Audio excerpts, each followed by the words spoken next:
Global experts welcome U.S. tariff ruling, warn risks remain.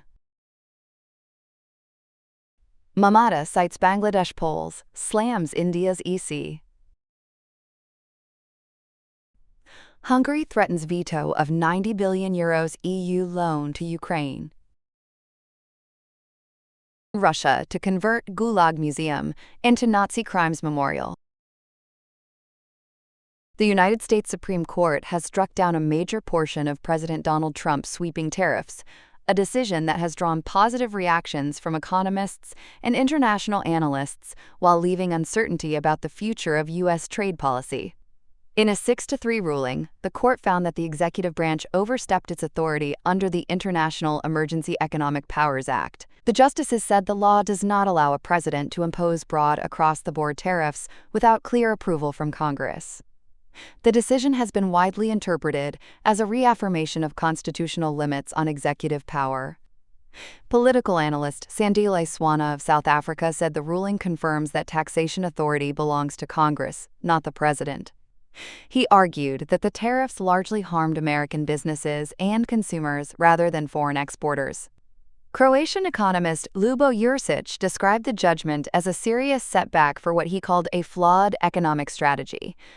He warned that affected companies could now pursue refund claims, potentially worth billions of dollars. European markets reacted positively to the news. France's CAC 40 index briefly crossed the 500-point mark, while other regional markets also posted gains amid hopes of easing trade tensions. Portuguese analyst Rui Cardoso called the ruling a significant political defeat for Trump, suggesting that countries that had accepted unfavorable trade deals with Washington might now seek renegotiation. Mamata Banerjee has criticized the Election Commission of India, citing Bangladesh's recent parliamentary election as a comparison. Speaking at the State Secretariat in Kolkata, Banerjee said Bangladesh's 13th national parliamentary election was conducted peacefully despite fears of violence. She questioned why similar concerns are being raised in India and accused the Election Commission of creating what she described as a quote, culture that could undermine democratic values. The remarks came after 7 election officials in West Bengal were suspended. Banerjee said the officials would not be dismissed but reassigned to other duties. She questioned the reason for their suspension, asking what wrongdoing they had committed and why they were not given an opportunity to defend themselves. She added that her government had complied with the Commission's instructions and suggested that any concerns could have been formally communicated to the state administration. The comments drew sharp criticism from the Bharatiya Janata Party. Agnimitra Paul accused Banerjee of attempting to politicize the issue and objected to her description of the poll body as a Tughlaqi commission. She said that if the chief minister disagreed with the election commission, she should challenge its decisions legally. Sudhanshu Trivedi also responded, saying the Supreme Court has stated that the electoral roll revision process is being conducted transparently. He accused Banerjee's party, the Trinamool Congress, of diverting attention from political setbacks. The dispute highlights growing tensions between the West Bengal government and the Election Commission ahead of upcoming electoral processes.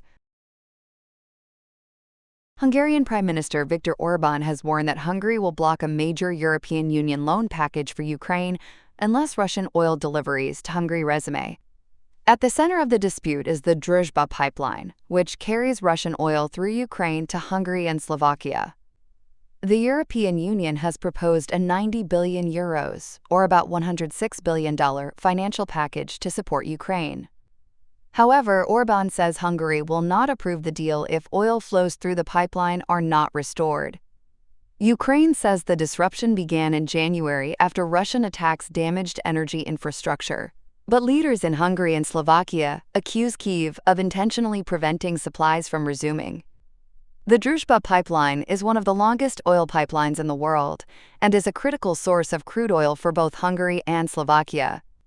Slovak Prime Minister Robert Fico has declared a state of emergency over oil supplies and warned of possible retaliatory steps if the pipeline remains closed.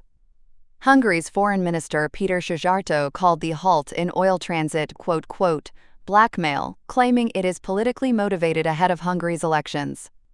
The standoff highlights growing divisions within the European Union over energy security, relations with Russia, and continued financial support for Ukraine.